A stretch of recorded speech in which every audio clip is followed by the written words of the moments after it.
रानी का चेहरा बदल गया। क्रोध में उसने मंत्र पढ़ा और राजकुमार को कुत्ते में बदल दिया। वह उस आगे देखिए कहानी। दूर किसी देश में पहाड़ों और नदियों के बीच बसा था एक समृद्ध और शांत राज्य।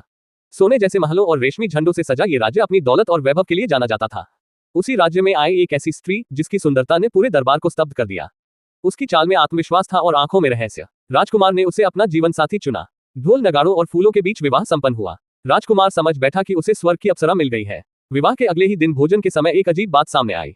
रानी चावल का एक एक दाना उठाकर खाने लगी। जब रोटियां आई तो उसने केवल एक छोटा सा टुकड़ा लिया, इतना कम कि किसी चिड़िया का पेट भी न भरे। दिन बीतते गए, रानी कम खाती रही लेकिन उसका शरीर स्वस्थ और दमकता रहा।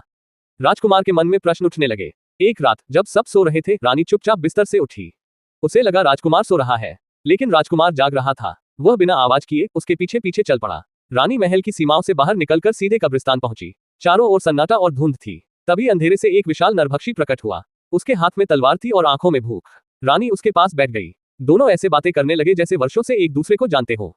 फिर दोनों ने एक नई कब्र खोदी। मिट्टी हटाई गई और एक शव बाहर निकाला गया। उस शव को काट काट कर दोनों ने खाया। राजकुमार की आत्मा कांप उठी। पेड़ के पीछे छुपा राजकुमार सब कुछ देख चुका था। अब उसे सच्चाई समझ आ गई थी। वह चुपचाप घर लौट आया। दरवाजा खुला छोड़ बिस्तर पर लेट गया। रानी आए और बगल में लेट गई, लेकिन राजकुमार घृणा से दूर सरक गया। अगले दिन भोजन के समय राजकुमार ने सच्चाई कह दी। रानी का चेहरा बदल गया। क्रोध में उसने मंत्र पढ़ा और राजकुमार को कुत्ते में बदल दिया। वह उसे मारने लगी। डरा हुआ कुत्ता घर से भाग निकला। कुत्ता एक कसाई की दुकान में छुप गया। कसाई को उस पर दया आ गई। कुत्ते ने खरे खोटे सिक्के पहचान लिए। नगर में उसकी चर्चा फैल गई। एक जादूगरनी ने उसे देखा। उसने समझ लिया कि यह कोई साधारण कुत्ता नहीं। उसने मंत्र पढ़कर पवित्र जल छिड़का। कुत्ता फिर से राजकुमार बन गया। आंखों में आंसू थे। राजकुमार ने अपनी पूरी कहानी सुना दी। जादूगरनी ने एक बोतल और मंत्र दिया।